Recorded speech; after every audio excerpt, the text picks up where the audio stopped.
to play, and she stayed there. So I went for her, and the Gestapo came to pick up my husband, and he didn't open. So the superintendent, she was very good. She came out and she said, "Nobody is here, they went away." And she told them they went to, so where did they go? So she told them we went, but only I went. My husband was hiding. They went, so she told them we went away, so they left. Thank God they didn't come back. And then what happened? Then what happened? Then when he came, they took the store. They came and took the store. I have to give them what he said, the permission. They took the store, and there was something that I said, they take it. I said, you can't take it. I sold it. So he said, with which right did you have to sell this? This was mine. And before they came, we gave money as a contribution to the other party. And I gave money, his name was Shushnik. And they got it, that I give the money. So they came to the store, and it was everywhere on the street written down. So they came to the store and they said, you take something and you come and you wash the street. I said, why shall I wash the street? But she said, because don't ask questions. You come and wash the street, you give a contribution to Shushnik. I couldn't say no. So I went to wash the street. And when I washed the street, there was a lawyer and a doctor and many people, Jewish, you know about it. You never heard about it? People commit suicide on account of this. So there came a woman, a Christian woman, and she said, why did you take this woman? She works hard for a living. She's a very nice woman. So he said, shut up. So she said, I don't want to let her go. She said, okay, then when you tell one word, you will go here and wash. She will stay, but you will go and wash. And so I washed she went away, then I washed the street. I came home and cried. Nothing helped me. And then we talked about going away.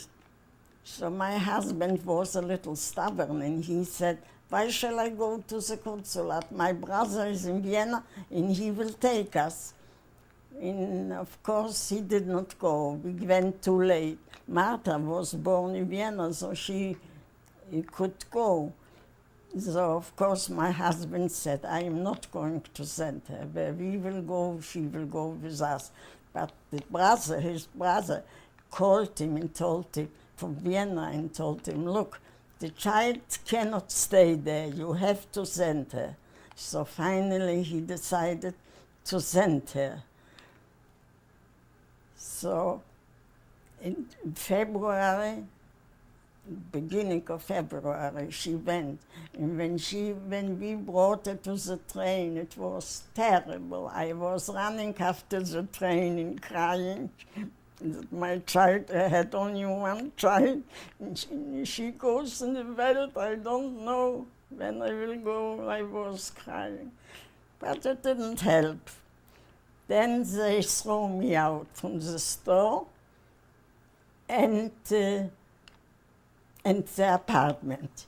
And I went to somebody to live in Gärtnergasse, somewhere else, where 4 couples were living, because they were thrown out from the apartment. And I was thrown out from the store and from the apartment. Okay, we're going to stop the tape for a moment to Pardon me? We're going to stop the tape for a moment to Okay. reload. Okay. Why?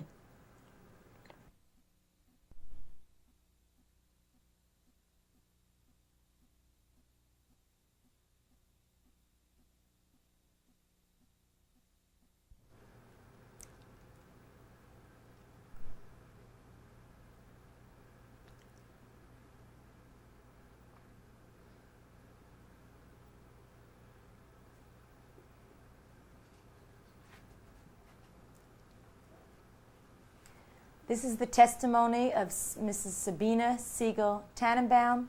Today's date is May 20th, 1996, and this is tape 2. Mrs. Tannenbaum, you were telling me about when you took your daughter Marta to the train. Yeah. Where were you and your husband and Marta living at that time? We were still living in this apartment. In what the city? Petrusgasse 9, where the store was. And Martha left with some friend. We didn't let her go alone. And in Paris, some friend of my brother-in-law, to whom she went, picked her up and brought her to the boat. And we moved out next day because they threw us out. In an apartment, I said, where 4 couples were living, because they were thrown out from their apartments too. What was the city you and your husband and Marta were living in? Vienna. This was Vienna. And when you took Marta to the train, where was she going? To America. I said, did I not say that she went to America? That the brother-in-law called my husband and said, send the child to me. She will be well off. She cannot stand there. And he suddenly decided that she is right and sent her.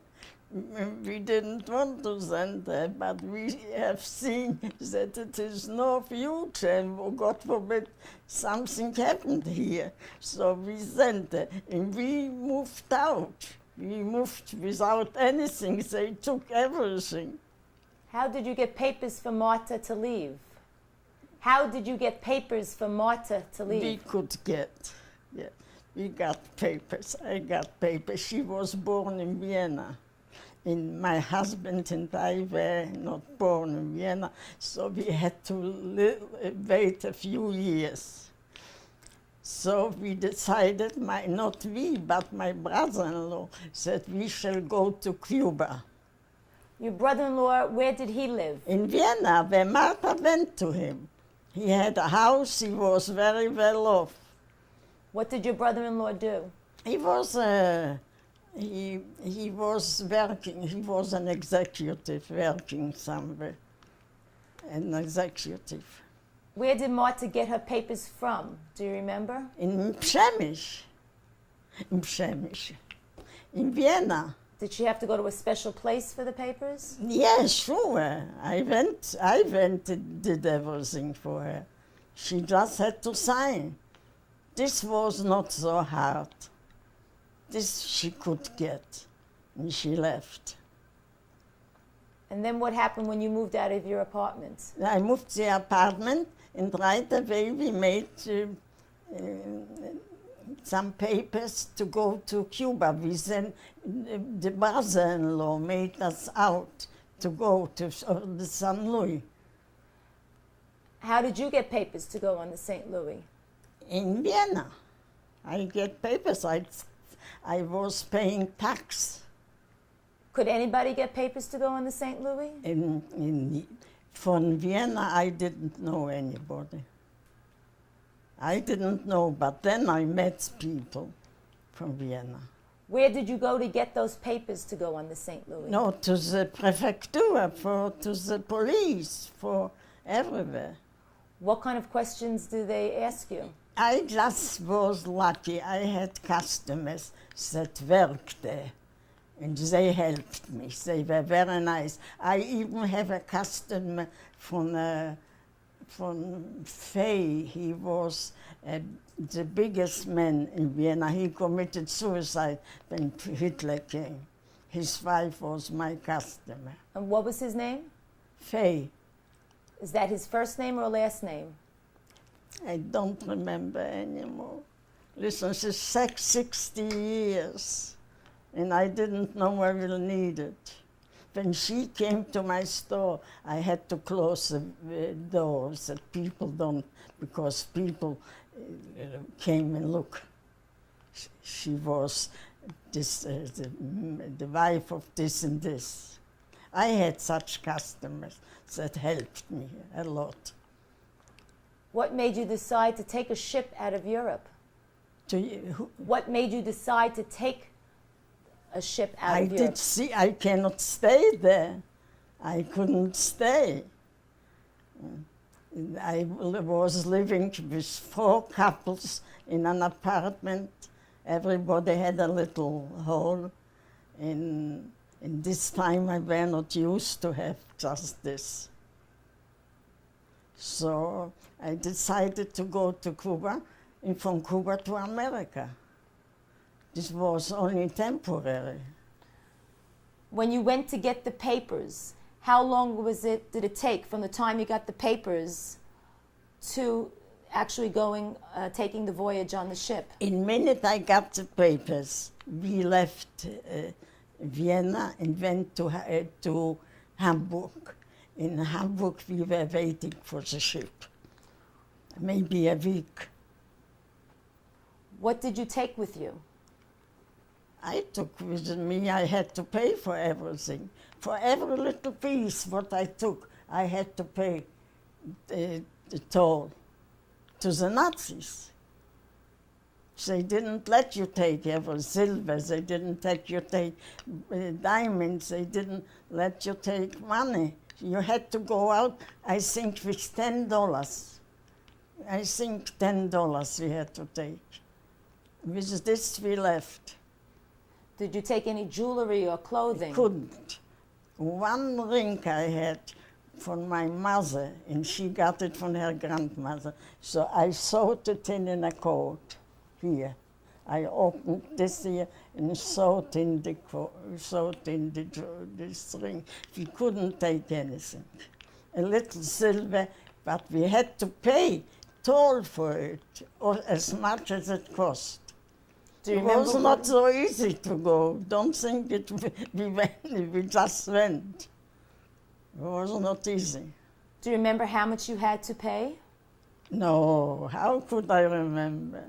How could I? I know we had to pay for every little piece. Also what Martha took, I had to pay. We couldn't go with money. We couldn't send money, only so and so much. I just want to take you back for a moment. When Martha left on the train to go to America, did she arrive in America before you went on the St. Louis? Oh, 2 years or 3 years. 2 years, the uncle sent her to school. He treated her very nicely. She made the high school here. And then she went to a camp to work. She knew we are coming without a penny. So she went to work. In the minute we arrived, she handed us money. We shall not be without a penny. Don't you think everything was so easy?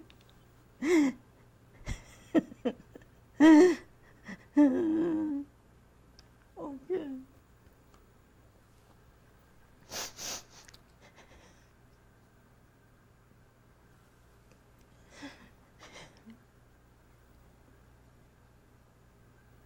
She's a good kid. She is very good. Okay. So Martha was here for a couple of years before Yes, you took your voyage. yes, she went to school. And she went to work then. She made the high school. And then where she worked as a waitress. When I got the letters and she's a waitress, I thought I wouldn't live. My child, a waitress, you know, in Europe, this is something terrible. Here, nothing. A college girl goes to as a waitress. So one man asked a couple, what are you going to do? She said, I would like to go to college, but I cannot. My parents are coming, so I don't know. But I sent her right away to college in the evening. I made right away money when I came as a designer. And she went to him as a secretary, but I let her go right away to school. And I think even that the first $50 what she had to pay were not somehow clear. I didn't understand yet. I gave her right away to go in the evening to college. But she made some money too. I want to take you back to when we were talking about the St. Louis. Do you remember the date that you decided to go on the St. Louis? Right away, Martha was still there. It was in 38. Do you remember the month? In August, no, August, yes. You decided to go on the St. Louis. Who went with you on the St. Louis? My husband. My husband and I. Did you travel? We paid the trip there and back. Did you travel with anybody else that you knew? No. What did you expect of the voyage? We come to Cuba. We stay in Cuba a few months, and then we go to America. We didn't go to Cuba to live, just to wait for our visa. So when you... You know, before I went on the St. Louis, when I was... No, this was after the St. Louis. No, ask.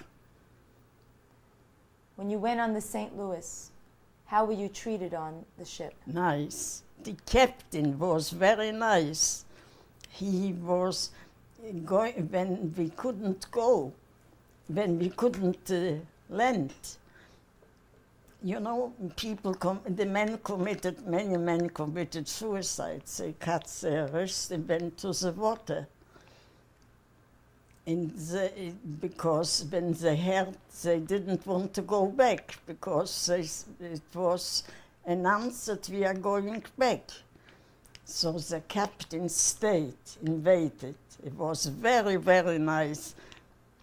He came later to Israel and they gave him something for this, his name and everything. So then when we finally could not stay, when the ship had to leave, so he went from one country to the other, to the Domingos, everywhere, and to ask to take us down, but nobody wanted to take us. Then we went. Then he didn't have any food anymore. He didn't have water. So he went back. In America is a zone, I don't know whether you know it, 3 miles something. In there, the ship passed by, and it only passed like this, so the ship can land, the people can land. And the Coast Guard threw us out, and we had to land. The American Coast Guard, because Roosevelt was anti-Semitic. He did not allow, when he would have allowed, we could have landed in America in 1939. You see, you don't know about it, that the ship can land. And the Coast Guard was after the ship and didn't let it land. So he couldn't do it. He got some little food, and he made the voyage home, back to Hamburg. We couldn't do anything. But there was on the ship a committee. They built a committee and they were talking with America. And they finally made it out, America made out with 4 countries, Belgium, France, England, and Holland, to take the 1,000 people. But it was not so easy. We went through a lot. We didn't have water much. And we landed, the 1,000 people landed in the 4 countries. In the committee, I say from Belgium, they got us a room and they got us also some money when we came, because we didn't have a penny. The $10 what we had, we spent on a boat.